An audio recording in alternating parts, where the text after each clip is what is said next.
What's up, dogs? Groovy Grass here. Today I'm coming at you with just a simple little unscripted video going over a collection of some of my favorite records. It's not my entire record collection, it's just the records I have in my collection that I like the most. Now, I already don't have a massive collection to begin with because I collect records, but I don't just like go out and buy this or that because it's iconic or to complete a discography or whatever. Mainly I just kind of buy what I want. Real quick before we get into it, please like, subscribe, hit the bell, share the video with your grandma, hype it, all that stuff so we can bring Doom to the world. Thank you. Without further ado, some records. Let's take a little quick look at my record collection. It is mostly doom metal, but you'll also get an insight into the other music I listen to. Alright, let's get on with it. Alright, first up is I'm gonna call this the Sleep Lightning round. I've got a modern pressing of Volume 1. I got this at Angry Young and Poor in Lancaster, Pennsylvania. I'm gonna try to name where I got the records, just shout outs, you know. Sleep's Ionic Life. You know, the one with the picture discs. I got this at Reb Records in Bel Air, Maryland. Yeah, it's fantastic. Although, let me rant for a second. I would have rather just gotten one disc with the song on both sides and like a poster. Like, I'm not a fan of like picture discs or like art discs. The indomitable classic, Sleep's Holy Mountain. Love this record to death. That kind of reminds me of of that one CCR album cover. I'll put the name up of it here. I forget the name now, but you know what I'm talking about. I like it. I like this record a lot. We've got The Sciences. Yeah, not much else to say about it. It's the funny gatefold one with the breakfast. This is my favorite like album gatefold ever. It really is. I love it so much. Butler. Can't really see that. Can't really see that. It won't focus, but it says Butler, I promise. Yeah, one of my, honestly, like, I mean, nobody hates on any of the Sleep records, but this one is slept on. Like, Geezer Butler is honestly probably top 10, if not top 5 Sleep songs for me. Pretty sure I got that one in Angry Young and Poor, but I'm not sure. And of course, lastly for Sleep, Dope Smoker. I definitely got this in Angry Young and Poor. Yeah, the gatefold, it's got cool, like, you know, gloss textures on the mat. It's very nice, as you can see by the reflections. It's very nice, very sick. I love it. This, I mean, this record's getting its own, like, not the record itself, but this album is getting its own video at some point because if you're watching this channel, I really don't need to tell you how important it is. Or maybe I do, let me know. Alright, now I'm going to take I'm going to show off some of my, I'll call them my highlights, some of my favorite records, my highlights. These aren't the only records I have by their respective bands, it's just, I wanted to show these ones off because I think they're either very cool or funny. Speaking of, kind of both, but like 90% funny.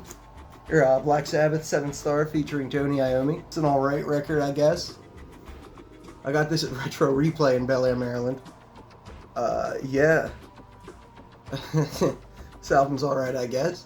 Alright, speaking of Black Sabbath, and an actual, like, good one this time, Volume 4, my original pressing of Volume 4, with the book. It's got the book in it. It's just like 2 pages, but it's pretty cool. Glamour shots of the band. This is... It could have just been this on the inside, and it still would have been one of my favorite gatefolds of all time as well. Yeah, this is fantastic. I mean, I'm working on a long form about this currently, this very album, how cool it is. It really is one of my favorite records of all time, one of the most important records in my life personally. Yeah, I mean, I mean, you're watching this channel, man, you know how good this record is. You know how good this record is. Uncle Acid and the Deadbeats. Bloodlust. Uncle Acid and the Deadbeats. Bloodlust. I really, really love this record. This is also one of the most important records in my life. I love Uncle Acid. I've seen him live twice. Once with King Diamond. That was cool. King Diamond was alright. He played songs from them, and I like them, but the rest of his discography, not for me. I got this Bloodlust record on this cool splatter. I always thought that was sick as hell. I'm pretty sure I just got this directly off of Rise Above Records, like their website. Yeah, it's fantabuloso, honestly. I love this record. If you haven't listened to this, literally close this video and just go listen to this. Seriously. This is one of my favorites. I love the fact that it is in my collection. I got this recently off eBay, actually. It was only like $60, which surprised me. Yeah, it's the cherry red vinyl, which is very nice indeed. Looks very evil, very evil. Oh, it looks orange on this video. I actually like that color more than the cherry red. Interesting. Yeah, it's fantastic. It's also one of the most important albums in my life. Seriously. When I first got this, I listened to it every night, sometimes multiple times in a row, for like 2 weeks. This sounds so good on my particular setup. Speaking of, if you'd like a video on my vinyl setup at some point in the future, let me know. And up last, for like my metal section essentially, is Millions of Dead. The last word, because I don't want to get demonetized, as much as I do not dislike the sentiment. This record speaks for itself, and I love it. I mean, yeah. Oh, that's true, by the way. Not that one. I mean, yeah, it's true. This whole record's fucking true. But that is true. He was indeed one of those. Look it up. Alrighty, Roo Kangaroo. Here, we're going to be looking at some of my, not really metal records. You know, there's some rock in there. There's stuff like that. But yeah, first up, Santo and Johnny, Hawaii. I honestly forget where I got this. I know I haven't mentioned it in a few entries. Yeah, honestly, a lot of these I just forgot where I got them. Sorry. I believe I got that Millions of Dead Cops record at Angry Young and Poor. Yeah, I definitely got it there. This, I completely forget where. And this is one of my favorite records of all time. Look this up on eBay and listen to it. This is like the pinnacle of the Hawaiian, you know, slide guitar sort of luau music.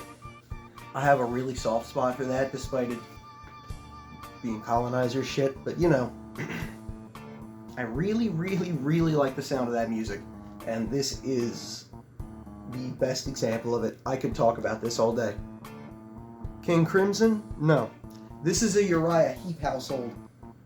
I mean, I love this record. I'm a pretty big prog guy, if you couldn't tell by the look of me. Pretty boring gatefold, just shapes, and it's a world and like hands and stuff. But yeah, no, this is fantastic. It's pretty heavy for what it is too. I love it. I really do. Rainbow Demon is an absolutely phenomenal track. Traveler in Time I quite like as well. Yeah, I'm weird. This is the kind of prog I like, right? Like, you know, the Pepsi to King Crimson's Coke, or Yes's Coke, right? You know, I'm just kind of like that sometimes. Art Blakey. I'm not even really going to talk about this album that much. Go and listen to this album right now. Gypsy Folktales by Art Blakey and the Jazz Messengers, and then go listen to any other Art Blakey albums. He was a drummer. I am a jazz enjoyer for sure. I'm not super, you know, like, he is my favorite jazz musician. Max Roach is another one. I like jazz drummers. I'm not really a fan of jazz guitarists. I like jazz drummers. But yeah, no. Art Blakey. Go and listen to him right now. Seriously, I'm not playing. This is honestly probably the best thing I'm going to recommend the entire video. I'm not kidding. I got that last one in the Wax Atlas in sort of the Baltimore area, Baltimore, Maryland. Hell yeah. Surprise funk lightning round. Now, if I consider myself a jazz enjoyer, I am a funk fanatic. I love funk music. Seriously, it's like, I mean, I don't like to call myself like a metalhead because I'm not, you know, like a 17-year-old. But, you know, I would definitely say metal music is the kind I like generally the most. Funk is pretty funkin' close. Seriously. So this is the funk lightning round. Billy Cobham, I bought this at Zodiac Records in Havre de Grace, Maryland for $10. And oh my goodness, I bought it just based off of the cover, and it's fantastic. Very funky, very nice. One of my favorite album covers in my collection. Seriously, I love simplistic stuff like this with primary colors. Hell yeah. Next is another one I bought based off of the cover. I believe I got this at Rep Records, not sure. This is sick. I'm gonna set these other ones down for a second, don't want to spoil the last one. Yeah, I mean, dude, I'm pretty sure that's the lizard wizard King Gizzard is talking about, right? I love this, and I mean, look at that. Look at that. This is a very cool record. It's like funky on like the jazz side. It's probably more appropriate to call it like jazz fusion, but man, this is another one. Go and look it up. This is top 5 records I'm gonna recommend to you today, right? Like, seriously. And for our last funk record I'm showing off, not the last one I own, just the last one I'm showing off in this video, just a good old modern reissue of Maggot Brain, baby. Love this record. I love Parliament. I love Parliament Funkadelic. I love Funkadelic. Yeah, no, seriously. I got a copy of Mothership Connection coming in the mail. I'm super excited for that. That's probably top 2015 albums of all time. Seriously. Go listen to this and then the Mothership Connection by Parliament. And just 2 more random records for you here. King Gizzard and the Lizard Wizard. Microtonal Flying Banana, one of my favorites. I got this at Angry Young and Poor. Yeah, I am a huge King Gizzard fan, unfortunately. Yeah, not much to say about this one, really. It's this and Mind Fuzz are my favorites. And, you know, a lot of people expect Rat Nest or, you know, Petro Dragon, but nope. It's this one and Mind Fuzz. I've got a few more Gizzard records, but I just wanted to show this one off because, the cool, like, oh, big no-no, I know, it's okay, I'm grabbing it right on the edge, I'm not touching the grooves, chill out. It's got the cool green, kind of reminds me of the old translucent green Lego used to use. And yeah, it's the Warren Zevon, Excitable Boy. I want to get more Warren Zevon, but it's just rare. Not expensive, just rare. I'm a huge Warren Zevon fan, honestly. This is actually like one of my lesser favorite albums of his. It's just the one that I found. I'm pretty sure I got this at Rep Records in Bel Air, Maryland. Yeah, Excitable Boy. If you've never heard of Warren Zevon, go listen to him. He did that song Carmelita that fucking Gigi Allen covered. Yeah, seriously. If you know that, he did that. Except it's like a good song when he does it. You know? Alright, and up last, just a few weird oddities, a few highlights, ones that I always show off when I'm talking about my record collection. First up, my Soviet classical music. I love this, it sounds great. I can actually kind of read Cyrillic, but I don't want to embarrass myself. I think that's Da Shostakovich or something like that. Da Shostakovich. Yeah. Oh, there's the last one. It's just classical music. I can't really read a lick of it. I can almost pronounce Cyrillic, but yeah, I can't really read it too well. Eto ne moj motorod, right? You know, the Duolingo special.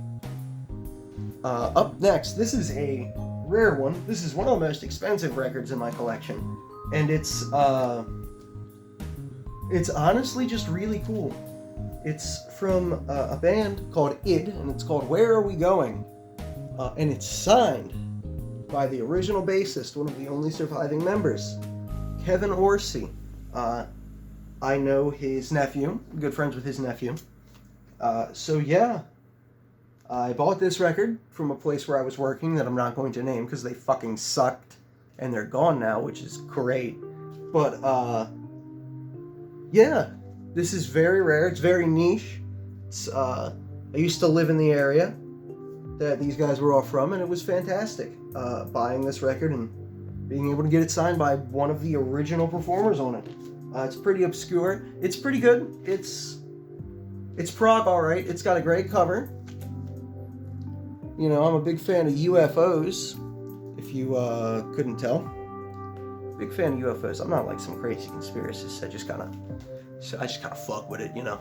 I just kind of fuck with it. The truth is out there, though. And last but not least, a lot of people might not know this, but I am an amateur historian. And because because I'm fascinated by suffering and those that cause it and the remedies of suffering,